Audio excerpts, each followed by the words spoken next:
The May I-bond rate and whether we would buy I-bonds now or in October. Hello, members, super savers, and bond course fans. I hope you're healthy and well. Here are the 3 topics we'll be covering in today's video. 1. The May I-bond rate and why we will keep buying I-bonds. 2. What your new rate will be depending on when you bought your I-bonds. And 3. Would we buy new I-bonds in May or in October? This is always one of the first questions we get when a new I-bond rate is announced. As usual, here's our front of video disclaimer. For a detailed disclaimer, please refer to the end of this video. Let's dive in now, folks. So, the total combined rate came out at 4.28% for all new I-bonds issued May 1st to October 31st of this year. The new total combined rate includes a fixed rate of 1.3%, exactly what we had predicted here in our I-bond fixed rate projection tracking sheet about a week ago. Now, I don't have a crystal ball, but I think we figured out the exact formula the Treasury has been using over the past few years to set the fixed rate, or at least until they decide to tweak it at their discretion. Pretty good for now, right? And if you want to revisit how we arrived at this I-bond fixed rate projection, I've linked that video below for your convenience. So, as I always say, I-bonds won't make you rich, and neither will this fixed rate of 1.3%. But that's not what I-bonds are designed for anyway. The stock market and your other investments are for growing your wealth, whereas I-bonds will help you preserve your wealth and purchasing power.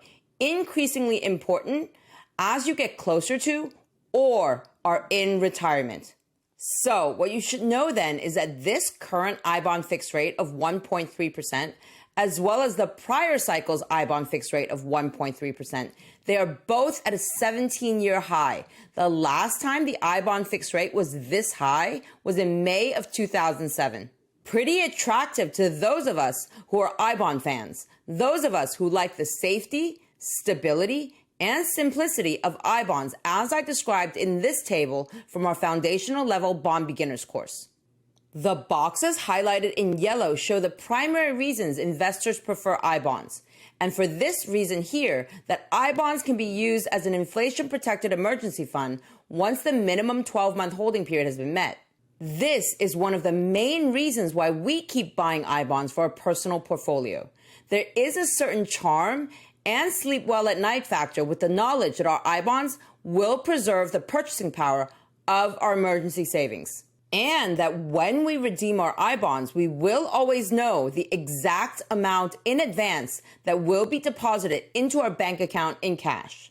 If you want to learn more about why some investors prefer I-bonds while others prefer tips, you can find more information about our bond courses linked in the video description below, as well as in this I-bonds and tips video here, also linked below. In any case, let's talk a bit now about how the total combined I-bond rate of 4.28% is calculated. Here we have the new fixed rate of 1.3%, plus the new semi-annual inflation rate of 1.48%, times 2 because the I-bond rate is quoted on an annualized basis. That gives us 2.96% here, plus the new semi-annual inflation rate adjustment of 1.48% on the new fixed rate of 1.3%, what I lovingly refer to on this channel as the bump, as our Diamond NestEgg regulars know, because, well, it is a little bump. That's this 0.02% here. Add all this up, and here's the new total combined I-bond rate for all I-bonds issued between May 1st, 2024 through to October 31st, 2024. And for those of you who've asked, while the fixed rate stays the same for the 30-year term of an I-bond, this semi-annual inflation rate does change every May and November, as does the bump if your fixed rate is more than 0%, meaning that your total combined I-bond rate also changes every 6 months from the date of purchase. In other words, the way I-bonds work is that every new purchase gets the then valid inflation rate for a full 6 months before the next rate kicks in. Or in other words, the inflation rate does not reset for all outstanding I-bonds at the same time, but it's a staggered process based on when you purchased your I-bonds. Bond Beginners course fans, please refer back to Module 7 on I-bonds if you need a refresher on any of the calculations and details we go through in today's video, as well as this table of the must-know I-bond basics. Now, let's move on to the next section of this video. So here's what the total combined I-bond rate is for existing I-bond holders. This row shows when your I-bonds were issued, when you bought them basically. This row shows the total combined I-bond rate at the time of issuance. This row shows the fixed rate at the time of issuance. This row shows the new semi-annual inflation rate of 1.48% times 2 to get to an annualized number. This row shows the new semi-annual inflation rate adjustment on the fixed rate, the bump. And this row shows your new total combined I-bond rate based on the May I-bond rate reset. So, if your I-bonds were issued on November 1st, 2021 through to April 30th, 2022, here's the rate you'll be getting after 30 months of holding your I-bonds.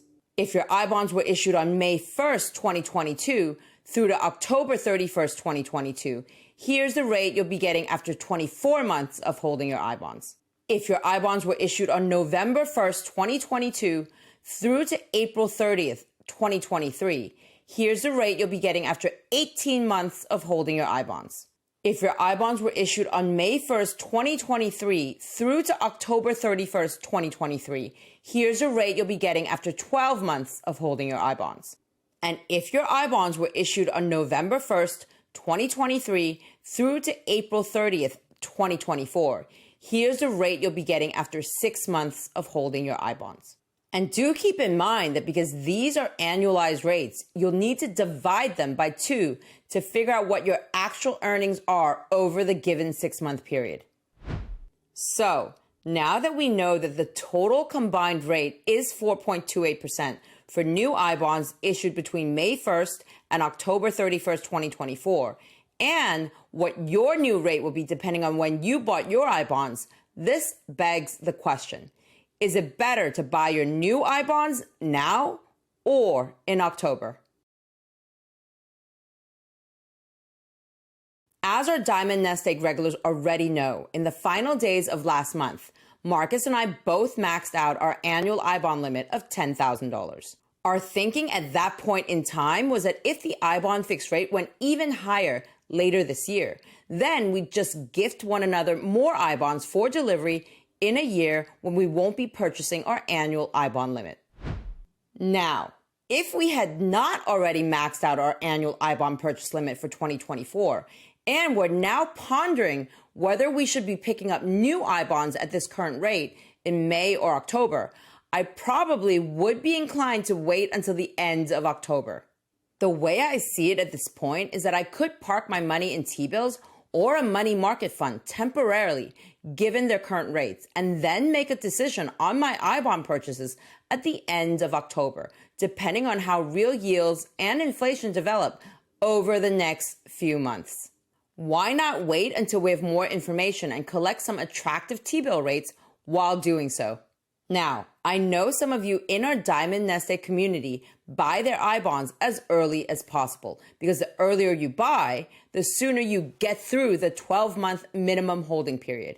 And if this is you, if you want to get through the 12-month minimum holding period earlier rather than later, then it may make sense to buy your new I-bonds right away in May.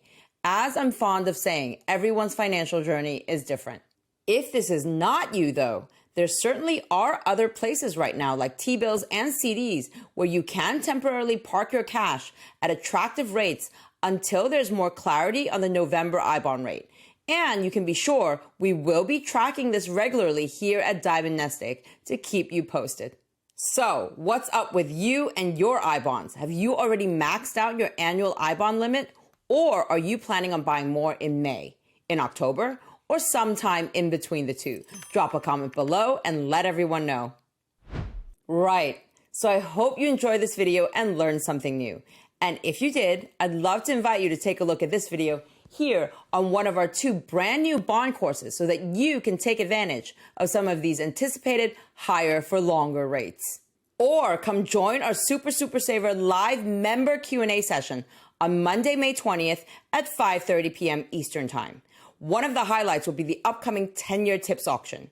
Check the links below this video for more details on our bond courses and YouTube Super Saver membership. All right, members, Super Savers, and bond course fans, see you again very soon with more brand new wealth building content for your financial journey.